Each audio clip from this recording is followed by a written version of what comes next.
안녕하세요. 오빠브라운 복덕방입니다. 구독과 좋아요, 알림 설정, 회원가입 부탁드리겠습니다. 후원해 주실 분들은 동영상 아래 슈퍼땡스 눌러주시면 감사하겠네요.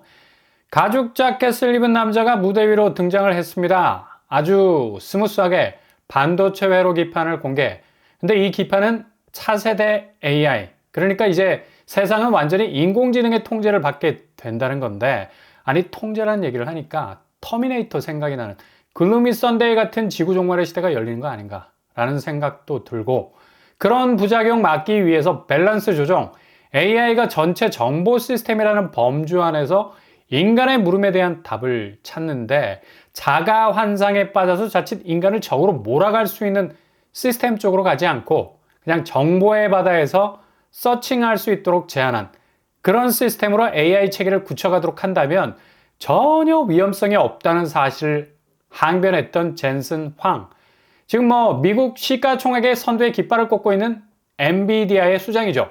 이제 미국 증시는 엔비디아 없이는 결과값을 도출할 수 없을 정도로, 그것도 엄청난 상승 랠리라는 궤적을 그릴 수 없을 정도로 막대한 엔비디아의 그 시대의 지배하에 들어가게 됐는데, 이 젠슨 황이 자사의 차세대 AI 기판을 소개하면서 삼성전자에게 엄지척 치켜 세웠죠. 수많은 기업들이 엔비디아가 만드는 칩에 꼭 필요한 메모리를 개발하는데 삼성전자가 없으면 안 된다는 말 한마디에 그냥 주가가 삼성전자 쪽으로 올리면서 5%가 치솟았습니다.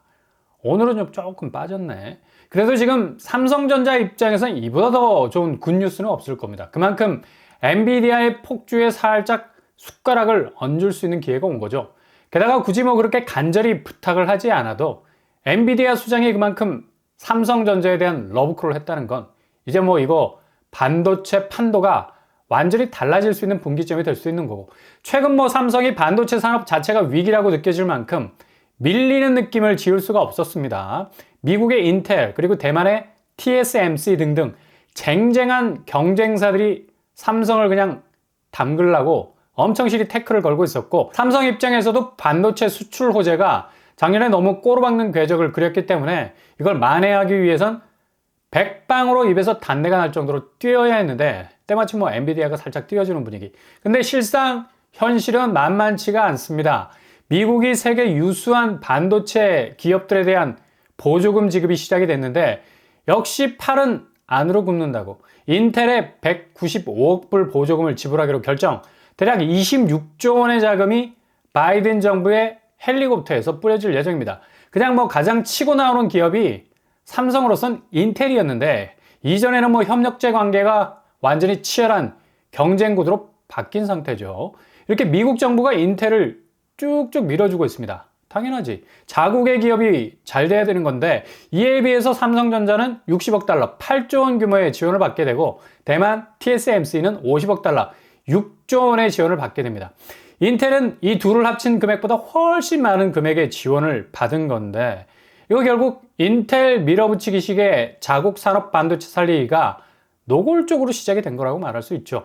이렇게 되면 삼성과 대만 쪽이 미국 내 반도체 공장에 대한 투자를 공격적으로 이어나가도 뭔가 한계가 딱 보이기 시작을 한 거고, 제한적인 파이 안에서 미국 내 반도체 공장을 통해서 반도체 생산성을 끌어올려야 한다는 건데, 정말 뭔가 명치 끝에서 치밀어 오를 수밖에 없는 그런 일이라 할 수 있죠. 그만큼 미국이라는 나라가 이제 그 산업 기반의 기저의 판사리를 자국 내 기업 쪽으로 몰아주려 하는 거고, 인텔이 AI 반도체 쪽에서 엔비디아를 잡기 위한 경쟁 구도로 가기 위한 발판을 마련한 것도 사실인데, 아무튼 이런 상황이 펼쳐지는 것, 삼성이 엄청난 반도체 위기감을 느낄 수밖에 없는 상황인데, 엔비디아가 과연 얼마나 푸시를 해줄지, 엔비디아도 인텔하고도 연관성이 있어서, 여기도 둘이 미국 기업이라서 서로 팔을 안으로 굽힐 수 있으면 최대한 그럴 거라는 예상이 되는 거죠. 이게 지금 우리나라를 대표하는 삼성이라는 반도체 먹거리가 최전선에서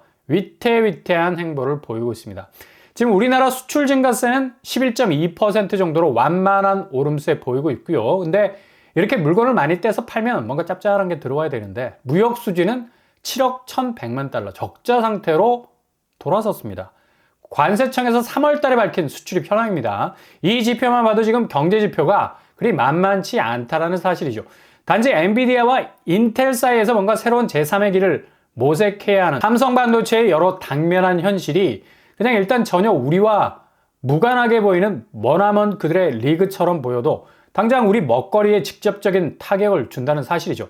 그만큼 물론 뭐 반도체 수출이 지난해 엄청난 가격 면에서의 하락, 수요 절벽으로 그냥 트위스트 흔들릴 정도가 완전히 까베기 꽈놓은 것처럼 엄청난 위기 속에 있었는데 46% 이상이 증가를 했다는 점은 고무적이라 할 수 있겠습니다. 그러나 여전히 초반에 말씀드린 분위기대로 이게 그냥 쭉쭉 이어지는 하이패스 구도가 아니라는 사실이죠. 치열한 자국 내 경계 시그널이 바이든이 인텔에게 26조를 쏟아 부어준 것 자체가 그냥 메이드 인 USA가 아니라면 어느 정도 장벽을 만들어 놓을 것 같은 느낌적 느낌을 주는 건데, 물론 삼성과 대만이 미국 보조금을 수령하기는 하지만 그게 딱 오징어 게임 할 때 선발 보면 죽는다 라는 스멜이 난다는 겁니다. 이만큼만 생산해서 팔아라, 나머지는 우리 기업들이 알아서 처리를 할 테니까, 이런 느낌이 들죠. 이렇게 자국 기업 우선순위로 돌아가기 때문에 어려운 겁니다. 반도체 선전 외에 자동차, 석유 제품 등의 수출이 급감을 해서 버팀목 역할을 하던 승용차는 지금 8% 이상의 하락 추세 보이고 있고요. 그러니 뭐 무역 수지는 9개월째 흑자 상황을 보이다가 수입액이 수출액을 훅 하고 넘어가는 바람에 그냥 수출 상황의 머리를 까 뒤집을 정도로 뛰어 넘어갔습니다. 그러니 당연히 무역 적자가 7억 1,100달러가 나온 거. 이게 더 심각한 건 바로 대중무역 수지가 빵꾸가 나서 9억 8천만 달러의 적자 상황이었습니다. 약간 회복 조짐을 보이고 있기는 한데 결국 지금 경제 지표가 장담할 수 없다는 얘기죠. 지금 물가 상황만 봐도 뭐 마트 가게가 무서울 정도 아닙니까? 그냥 생각 없이 물건 찝었다가 가격 보고 바로 오토매틱으로 내려놓죠. 경제 지표가 안 좋은 상황에서 물가까지도 하루가 다르게 체감적으로도 심각하게 느껴진다는 건데, 카트 끌고 여기에 투하할 수 있는 생필품이 너무나 쪼그라들어서 이거 도대체 수입은 정해져 있는데 살 수 있는 게 별로 없어. 그러니 오늘 한국은행이 22일 발표한 생산자 물가지수 122.2로 전월 대비 0.3%가 더 올랐습니다. 전력, 가스 등등은 내렸지만 농림수산품, 공산품은 가격이 다 올랐죠. 유가 내림세에 대한 수혜도 있었는데 이게 말짱 꽝이 될 정도로 지금 유가가 슬금슬금 다시 움직이기 시작을 했습니다. 80달러를 뚫었는데 지난달만 해도 70달러 중반에서 왔다리 갔다리 했던 유가가 서부 텍사스유도 이미 80선으로 올라버렸고, 브렌트유, 두바이유 마찬가지로 80달러 중반까지 치고 나가고 있는 걸 볼 수가 있죠. 상황이 이렇게 되다 보니까 한국은행도 고심이 되게 많을 겁니다. 생산자 물가지수를 떡하니 발표를 하고 보니까 그래프 궤적이 남달라. 뭔가 하향 쪽으로 움직일 수 있는 여지가 있어야 하는데 생산자 물가지수가 이렇게 올라버리면 당연히 소비자 물가지수는 볼 것도 없이 지표가 위로 밀려 올라갈 수밖에 없는 거고, 전월 대비 0.3% 그리고 전년 동월 대비 1.5% 상승. 이렇게 되면 금리는 요지부동, 아니 지금 뭐 부진한 경제지표 생각해서 내수 경기라도 좀 축혀 세우기 위해서 금리 인하라는 카드를 만지작거릴 수도 있을 건데, 이건 뭐 그냥 물가가 도와주지 못하는 상황이니까 전혀 금리를 움직일 여력이 없는 겁니다. 장보기가 겁날 정도로 올라가는 3개월째 연속 물가 상승세는 좀처럼 국내 물가를 식혀줄 호재가 별로 없어 보입니다. 과일 가격이 밀어올리는 게 지금 뭐 저장용이 풀리는 거라 가격대가 밀리는 건데, 앞으로 대체재 과일이 풀리게 되면 잠시 가격이 가라앉을진 몰라도 지금 석유류 쪽이 심상치가 않아서 여기에서도 들썩거릴 가능성 많다는 얘기죠. 그러니 여기서 터진 거 밴드로 붙여도 저기서 터질 가능성이 많아서 물가를 잡아낼 수 있는 여지가 굉장히 난이도가 높아질 수밖에 없다는 얘기입니다. 근데 부동산 시장을 들여다보면 이거 뭐 게임도 안 될 정도죠. 지금 물가 오름세를 거의 뭐 불식시킬 정도로 극강의 상태로 오르고 있는 걸 볼 수가 있습니다. 올해 분양에 나선 아파트 한 채당 분양가가 전국 평균 8억 4천 정도 수준. 2023년 대비 2억 1천만 원 정도가 올랐습니다. 와, 지금 뭐 마트에서 과일값 오른 거 생각하다가 눈을 돌려서 분양가 오른 것 보면 정말 이거 뭐 게임도 안 된다는 생각이 들 정도로 2억이 넘게 1년 새 올랐다는 건 이게 지금 가당키나 한 말입니까? 거의 한 달에 2천만 원씩 올랐다는 얘기인데, 분양가 상한제가 있었을 때는 그래도 어느 정도 가격 저지선이 있었는데 강남만 제외하고 모든 서울권이 분상제 해제가 되어버리니까 분양가는 그냥 완전히 무제한 노출이 되어버린 상태. 특히 서울은 한 채당 분양가가 25억 9천만 원에 달하는 집계도 나올 정도로 그만큼 극강의 초고급 아파트들이 나오면서 가격을 이만큼 밀어 올린 거라는 얘기죠. 이렇게 분양가가 높아지니까 집을 살 마음이 완전히 사라질 수밖에.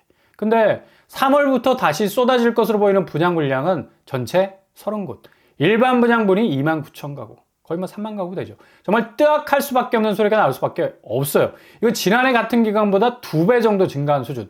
아니 지금 소수의 핀셋 지역만 빼놓고 거의 뭐 미분양 천지, 밀물처럼 밀려드는 이런 물량들이 어떤 가격표를 달고 나올지 충분히 예상이 가능하죠.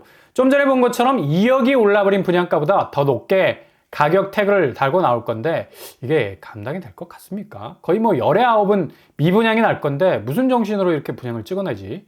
이거 어쩔 수가 없는 거죠. 건설 분양은 거의 공항에서 움직이는 캐리어, 컨베이어 벨트 움직이는 원리하고 똑같습니다. 사업이 일단 진행이 되면 멈춰버리면 PF 문제 터지기 때문에 시공사나 시행사나 공기 맞춰서 물건을 내놔야 손실을 덜 보거든. 그러니 울며 겨자 먹기로 분양을 하는 건데 이렇게 밀리고 또 밀려서 나오는 물량들이 이 상황에서 제대로 된 경쟁력 발휘할 수 있을까요?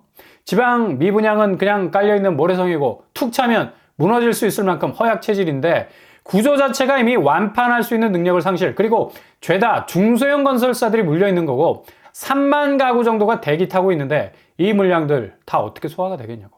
청약자들은 더욱더 면도날 선택지를 둬서 과감하게 손절하고 그래도 소수의 선택지로 방향을 정할 건 분명해서 대부분 쏟아져 나오는 물량들은 미분양 결과를 초래하게 될 겁니다. 그러니 지금 경제지표에서의 아이콘 삼성이 엄청난 경쟁사 틈바구니에서 치열한 경쟁 속의 악전고투, 우리 경제지표의 변동성 보여주는 단면이죠. 물가지수는 전혀 잡힐 생각하지 않고 금리 변동성을 여전히 뚜렷하게 나타내는 거고, 분양가 오름세로 인한 손절 양상은 밀려 나오는 새집에 대한 수요가 사라지면서 미분양 적체 현상, 결국 제일 급한 불일 수 있는 PF로 가는 심지의 불이 계속 붙어가고 있는 상황이라 볼 수가 있습니다. 금감원에서 발표한, 그것도 오늘 날짜 22일자로 내놓은 자료에서는 부동산 PF 대출 잔액이 135조 6천억, 지난해 9월 말 대비 1조 4천억이 증가한 것으로 밝혔는데 정말 어마무시하다. 이게 계속해서 위기다 하면서 그럼에도 불구하고 1조가 넘는 돈이 풀렸다는 얘기인데 앞으로 연체 쪽에 빨간불이 들어오게 되면 결국엔 정말 위기가 올 수 있는 상황이 벌어질 수 있는 거고, 업건별 증권사가 1조 8천억으로 엄청난 증가율을 보인 것도 증권사 위기로까지 번질 수 있는 여지가 있다는 얘기죠. 결국 부동산 정점의 최고 위기는 자금 문제.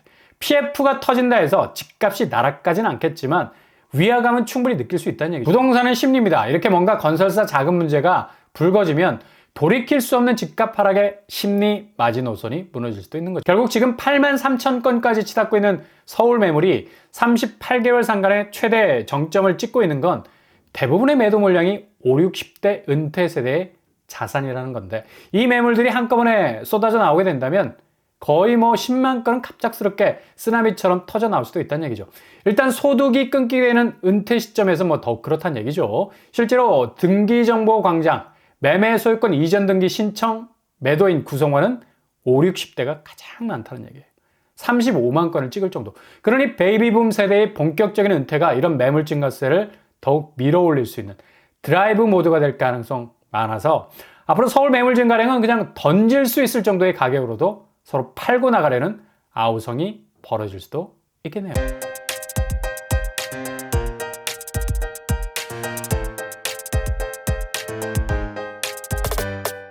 오늘의 부동산 캐릭터죠. 삼성전자가 엔비디아의 언급으로 주가가 오른 사건. 뭐 작은 충격이죠. 그러나 인텔이 도사리는 무한 경쟁 피할 수 없고, 당연히 반도체 수출이 늘어나는 추세지만 무역 적자는 증가, 경제 지표의 변동성, 그리고 물가가 잡히지 않는 한국은행의 고심, 금리 변동성, 게다가 부동산 미분양 적체로 인한 PF 변동성, 이 세 가지가 지금 집값의 미래를 결정할 가장 중요한 키워드가 될 수 있겠습니다. 오늘도 응원합니다. 항상 여러분의 길이 꽃길만 되실 수 있길 바랍니다. 이상으로 뻔뻔한 복덕방을 마치겠습니다. 구독과 좋아요 부탁드립니다. 감사합니다.